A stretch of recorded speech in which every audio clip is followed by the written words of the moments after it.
Okay, good morning once again, and we start with a new topic today. And what is the topic? It is B2B versus B2C. So what have we done till now? My usual thing of repeating everything. We started with the definition or understanding what is marketing, went ahead, understood the evolution of marketing. Marketing works in a macro and a micro environment. So we understood that with the help of pest analysis and Gert-Hofstede matrix. We understood the basics of segmentation, targeting, and positioning. And to understand the needs of the customer, we understood perception, learning, motivation. Finally, we thought maybe we understand how the decision-making process happens for a consumer. So we tried learning the decision-making process with a simple 5-stage model without going into too many details. But then also we realized that though the decision-making model may remain the same, however, the amount of time and effort spent may not be the same, and that brought us to low involvement and high involvement products. Are we ready now to most probably make our own product, etc.? No, we are still not ready because the decision-making process even differs. We still don't understand the decision-making process because we only understood it for low involvement and high involvement products. But what about B2B and B2C? Which brings me to the point that do we know what B2B is and what B2C is? At any point of time, if you want to contribute or you have a question or a query, just unmute yourself and speak, okay? I would prefer you don't write in the chat box because I tend to miss it. So what is B2B? And let me explain this most probably with an example. So let's take a laptop. Now a laptop is bought by you and me as individual consumers. We need it, we have it in our house, so most probably you have also bought one. At the same time, as an organization, Symbiosis Center for Management Studies has also bought a lot of laptops. So when the laptop company or the desktop company sells to you and me as individual consumers, then it is B2C. Okay? C stands for customer, which is you and me. However, when the same laptop company or the desktop company sells to Symbiosis Center for Management Studies or to some other organization, then it is B2B. In this case, the C is replaced by B because B stands for business. Okay, so the same company, the same laptop company or the desktop company or the computer company, whatever you may like to call, may be selling its products to individual consumers also. Because when you and I, we bought it as individual consumers for our own personal use. However, when we bought for SCMS, then I bought it as a director of SCMS for use by different employees of SCMS in the office, right? So the company is selling to both you and me, B2C, while the same product may also be sold to an organization, which is B2B. So why do we need to understand the difference? I mean, in the sense, as long as my product is selling and as long as someone is buying, why am I getting into this detail? Well, we are getting into this detail because the process, the way it is bought, the thinking is completely different. Now, how is it different? So let's go one step by step. So as I said, is there a difference? Yes, there's a difference. That's why we have this class. So let's go step by step.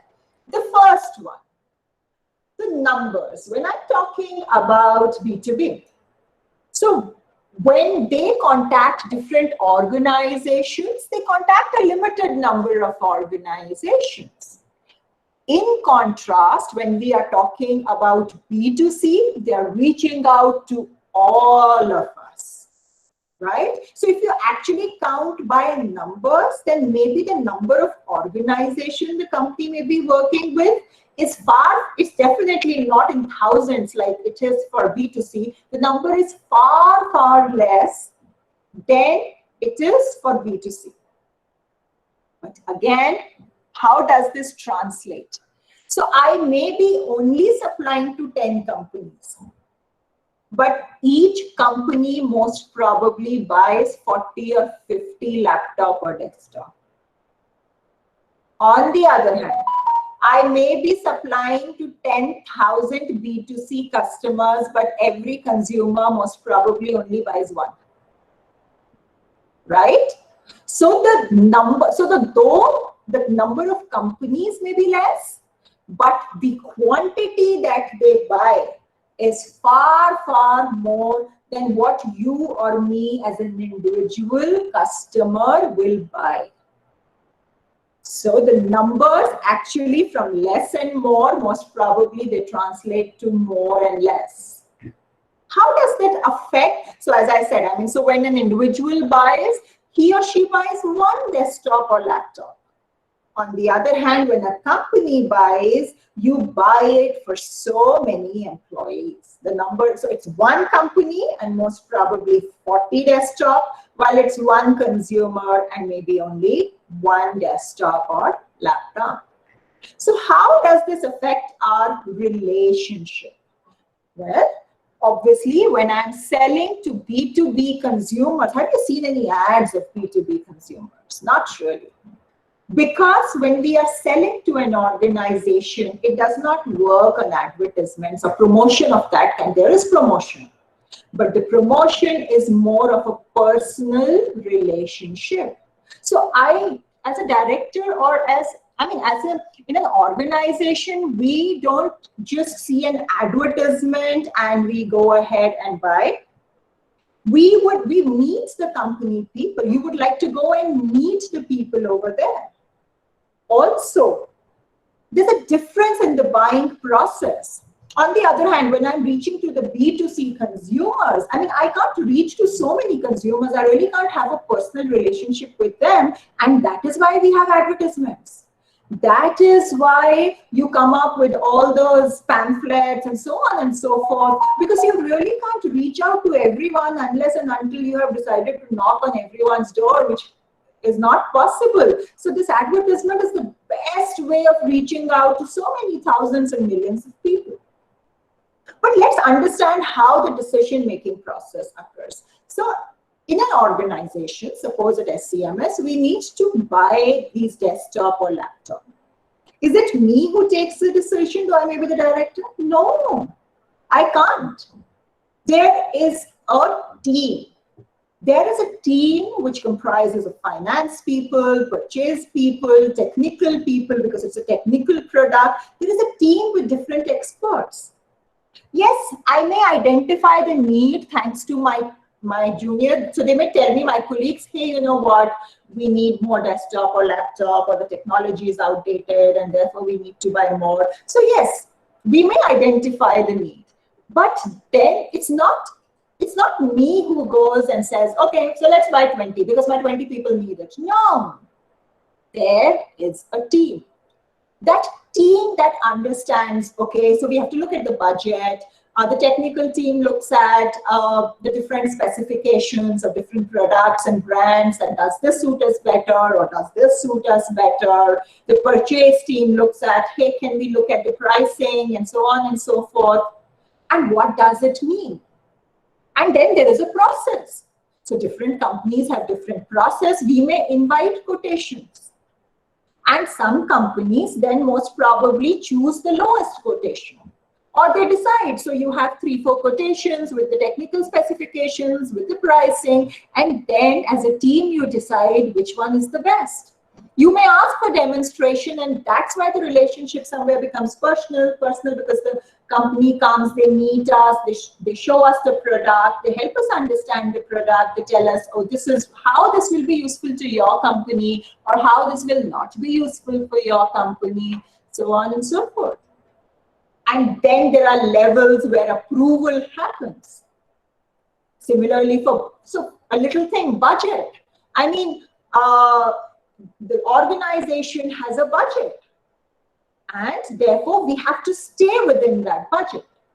Now, let me compare it when I, as an individual, have to buy a desktop or a laptop. Who does the decision making? It's just me. Yes, I may ask my children, or I may ask my husband, or I may ask my friends. But it's like at the end of the day, it's me who decides that, okay, this is the one I want to buy, or this is not the one I want to buy. It's a much simpler process. There is no hierarchy. When I, as an individual, am buying, there is no hierarchy. It's me, and that's it. And which makes it simple for the budget also. So I may have a budget of X with me. However, when I actually see the product, I like something which is a little more than X. And because I'm an individual, it's my money. I can decide to increase that X by Y, or I may not decide to increase that X by Y. But when you are buying for an organization, it's not your money, it's the organization's money. And therefore, the decision to increase or decrease or not do anything cannot be taken by an individual. It is taken by the team. So it's much easier in a way to sell to an individual rather than sell to a company.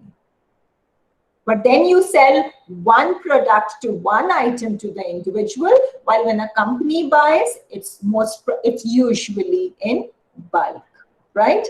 You know the companies with which you are interacting, but you do not know the consumers who are buying your product. So the desktop or the laptop company may actually know, hey, Symbiosis is our customer, but they do not know that others also their individual customer.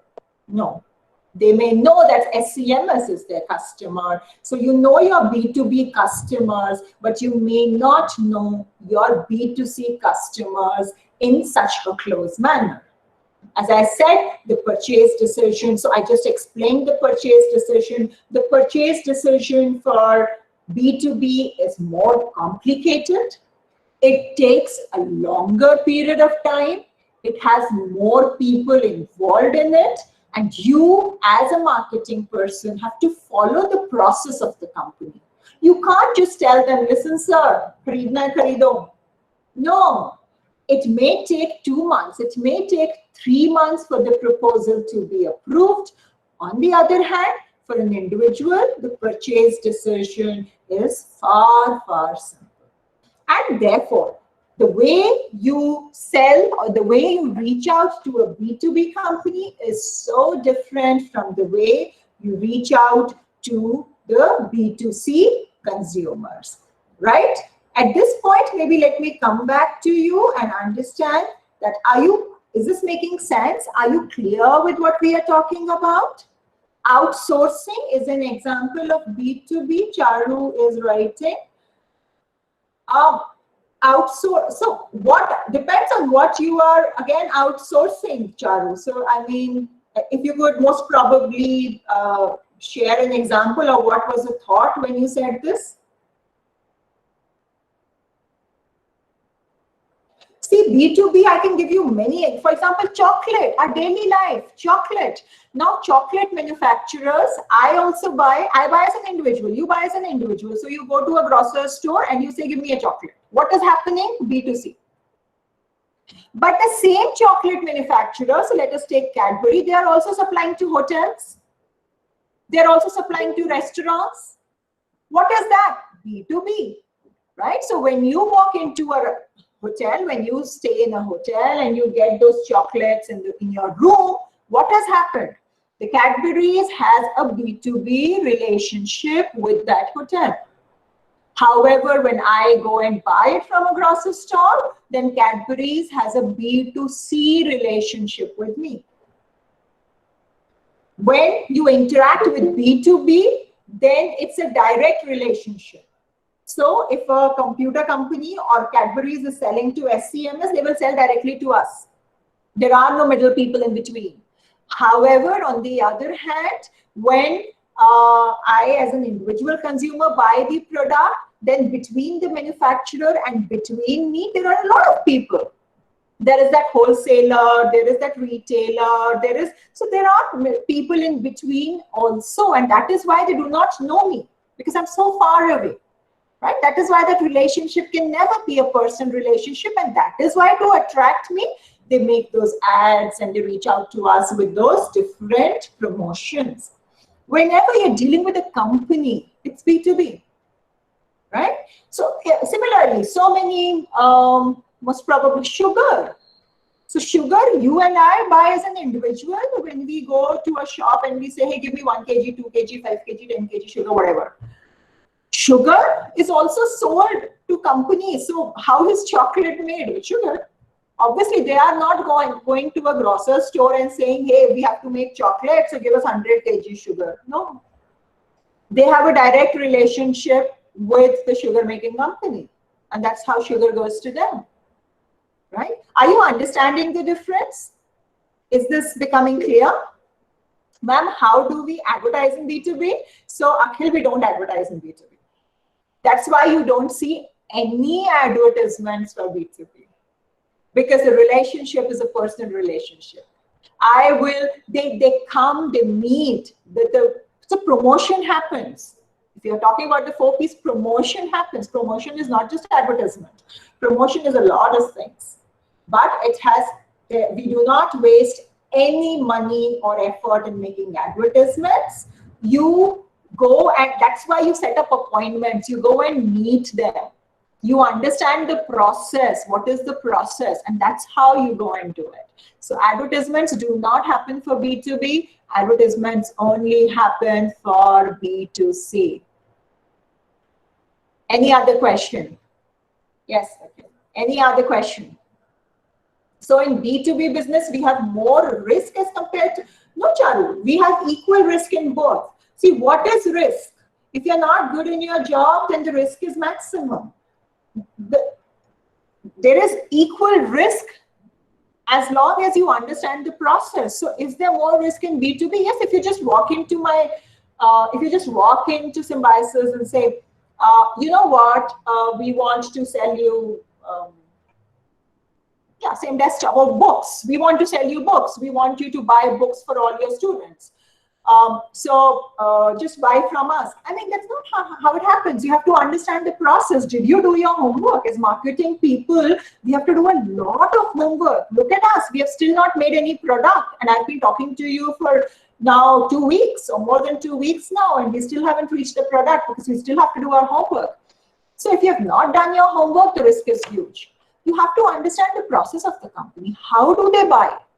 What is the process? Do I have to give a quotation? Do I have to, then how long does it take? With whom do I have to follow up? Who's the decision maker? What is their budget? So on and so forth. So if you have done your homework well, no, there is no risk. Same is true for B2C also. If you don't understand your consumer well and you're selling to the wrong target, you will never succeed.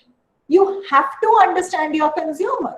You have to understand what are the needs of the consumer, again, which is your homework. And then, so for example, the ad which I played in one of the classes. So it was the ad of a cycle. I mean, that's how I call it, where a little child learns how to cycle. And as a mother, I was ready to buy the cycle. The ad was for a health drink. You didn't understand how to reach out to your consumer. Okay. So risk is directly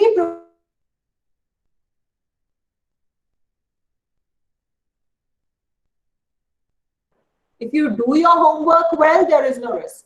I mean, there's always a risk. That's not the correct sentence, but it's a risk worth taking. In any case, what is business? When we do business, we take calculated risk. Every business is a calculated risk. Calculated if you do your homework. I hope I answer you, Charu. Anyone else? Are we clear with the difference of B2B and B2C? Aditya, thanks. Charu, did I make sense? Charu was the one who asked me the question. Yes, okay, thanks. Okay, so if this is clear to everyone, then I usually don't prefer taking more than one topic in a day, so I will end the topic for today, and I will just end the topic. Give me a minute.